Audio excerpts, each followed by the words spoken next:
ಮೂಲಭೂತ ಸೌಕರ್ಯವಿಲ್ಲದೆ ಬಣಗುಡುತ್ತಿದೆ ವೀರಶೈವ ರುದ್ರಭೂಮಿ.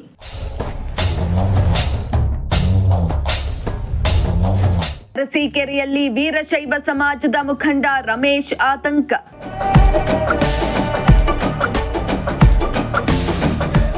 ವೀರಶೈವ ರುದ್ರಭೂಮಿ ಅಭಿವೃದ್ಧಿಗೆ ಗಮನ ಹರಿಸದಿದ್ರೆ ಮುಂದಿನ ದಿನಗಳಲ್ಲಿ ರಸ್ತೆಯಲ್ಲಿ ಭಿಕ್ಷಾಟನೆ ಮಾಡಿ ರುದ್ರಭೂಮಿಯನ್ನ ಅಭಿವೃದ್ಧಿ ಮಾಡಬೇಕಾಗುತ್ತದೆ.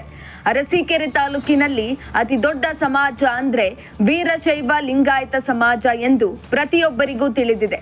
ಅಂತಹ ಸಮಾಜದ ರುದ್ರಭೂಮಿ ಕಳೆದ 15 ವರ್ಷಗಳಿಂದ ಅಭಿವೃದ್ಧಿ ಕಾಣದೇ ಇರುವುದು ಕಂಡು ಬಂದಿದೆ ಎಂದು ವೀರಶೈವ ಸಮಾಜದ ಮುಖಂಡ ರಮೇಶ್ ತಿಳಿಸಿದರು.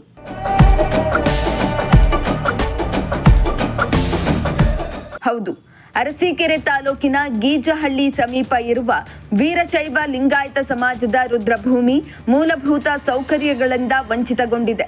ರುದ್ರ ಬಹುಮತ ಬರುವ ವಾಹನಗಳಿಗೂ ಸರಿಯಾದ ರಸ್ತೆ ಇಲ್ಲ. ಎಲ್ಲರಿಗೂ ನಮಸ್ತೆ. ನನ್ನ ಹೆಸರು ರಮೇಶ್ ಅಂತ. ಇವತ್ತು ನಾವು ಬಂದಿರೋ ಸ್ಥಳ ನೀವೇನ್ ನೋಡ್ತೀರಾ, ವೀರಶೈವ ಲಿಂಗಾಯತ ರುದ್ರಭೂಮಿಯಲ್ಲಿ ನಾವೆಲ್ಲ ನಿಂತಿದ್ದೀವಿ. ಇವತ್ತು ಇಲ್ಲಿ ಮೂಲಭೂತ ಸೌಕರ್ಯಗಳು ಏನು ಇಲ್ದಿರೋ ಕಾರಣವಾಗಿ ಇವತ್ತು ಈ ಒಂದು ಸ್ಥಳಕ್ಕೆ ನಾವೆಲ್ಲ ಬಂದು ಸೇರಿದೀವಿ.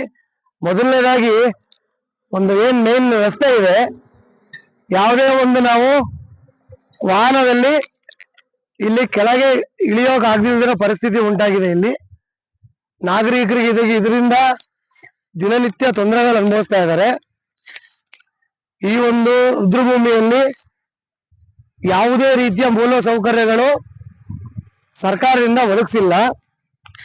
ಇಲ್ಲಿ ಮೂಲಭೂತವಾಗಿ ಬೇಕಾರೋ ಒಂದು ಗೇಟ್ ಇಲ್ಲ, ಕುಡಿಯಲು ನೀರಿಲ್ಲ, ಒಂದು ಬೆಳಕು ಬೇಲಿ ಸತ ಇಲ್ಲಿಲ್ಲ.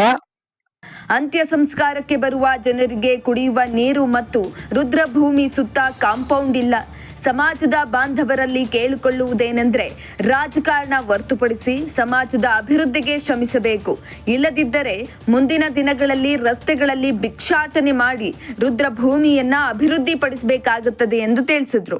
ಅರಸೀಕೆರೆ ತಾಲೂಕಿನಲ್ಲಿ ಅತಿ ಹೆಚ್ಚು ವೀರಶೈವರು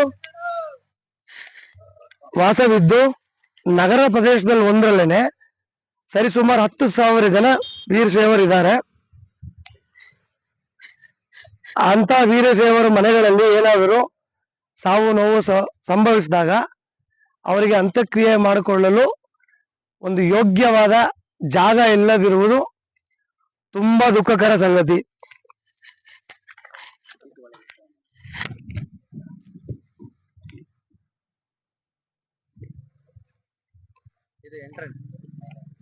ನೀವು ನೋಡ್ತಾ ಇರ್ಬೋದು ರುದ್ರಭೂಮಿ ಪರಿಸರ ಹೇಗಿದೆ, ಬರೀ ಗಿಡ ಗಂಟೆಗಳೇ ತುಂಬಿದೆ. ಇದಕ್ ಬೇಲಿ ಇಲ್ಲ. ಯಾರಾದ್ರೂ ತೀರಿ ಹೋದಾಗ ಬಂದು ನಿಲ್ಲಲು ನೆರಳಿಲ್ಲ, ಕುಡಿಯಲು ನೀರಿಲ್ಲ, ಒಂದು ಕುರ್ಚಿ ಆಗ್ಲಿ ಒಂದು ಶಾಮಿಯಾನ ಆಗ್ಲಿ ಇಡೋದಕ್ಕೆ ಒಂದು ಶೆಡ್ ವ್ಯವಸ್ಥೆ ಇಲ್ಲ. 10,000 ಜನ ವೀರಶೈವರು ನಗರದಲ್ಲಿದ್ದಾರೆ.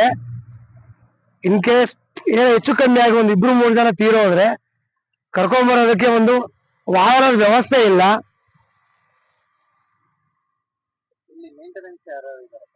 ಇಲ್ಲಿ ಮೇಂಟೆನೆನ್ಸ್ ಯಾರು ಇಲ್ಲ. ಸರ್ಕಾರದಿಂದ ಇದು ನಮಗೆ ಗ್ರಾಂಟ್ ಆಗಿದ್ದು, ಯಾವಾಗ ಇದು ಗ್ರಾಂಟ್ ಆಗಿದ್ದು, ಜಿ.ಬಿ. ಸಿದ್ದಪ್ಪ ಅವರ ಆಳ್ವಿಕೆಯಲ್ಲಿ ಗ್ರಾಂಟ್ ಆಗಿದ್ದು.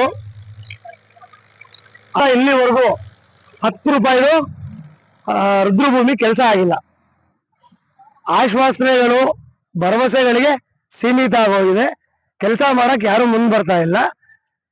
ಕೆಲಸ ಇದೇ ತರ ನೀವು ಮಾಡದೇನೆ ಹೋದ್ರೆ ಮುಂದಿನ ದಿನಗಳಲ್ಲಿ ವೀರಶೈವ ಯುವಕರು ಏನಿದೀವಿ, ವೀರಶೈವ ರುದ್ರಭೂಮಿ ಅಭಿವೃದ್ಧಿ ಸಂಘ ಸ್ಥಾಪಿಸಿ ಭಿಕ್ಷೆ ಎತ್ತಿ ಈ ಕೆಲಸನ ಮುಗಿಸ್ಕೊಂತೀವಿ. ಸಂಬಂಧಪಟ್ಟವರು ಇನ್ನ 1 ತಿಂಗಳು ಕಾಲಾವಕಾಶ ಮಾಡಿಕೊಡಿ. ಇಲ್ಲದ ಹೋದ್ರೆ ಭಿಕ್ಷೆ ಎತ್ತಾರಾಗ್ಲಿ ನಾವು ರುದ್ರಭೂಮಿಯ ಅಭಿವೃದ್ಧಿ ಪಡಿಸ್ತೀವಿ.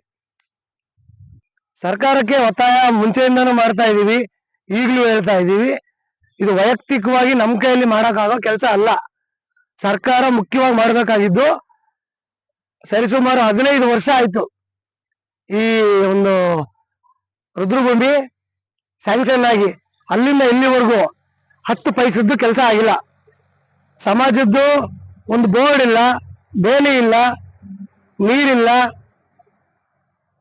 ಯಾರಾದ್ರೂ ಒಬ್ರು ಸಮಾಜದವ್ರು ತೀರೋದಾಗ ನೊಂದು ಬರ್ತಾರೆ, ಅಲ್ಲಿ ನೋಡಿ ಆ ಜಾಗ, ಇಲ್ಲಿ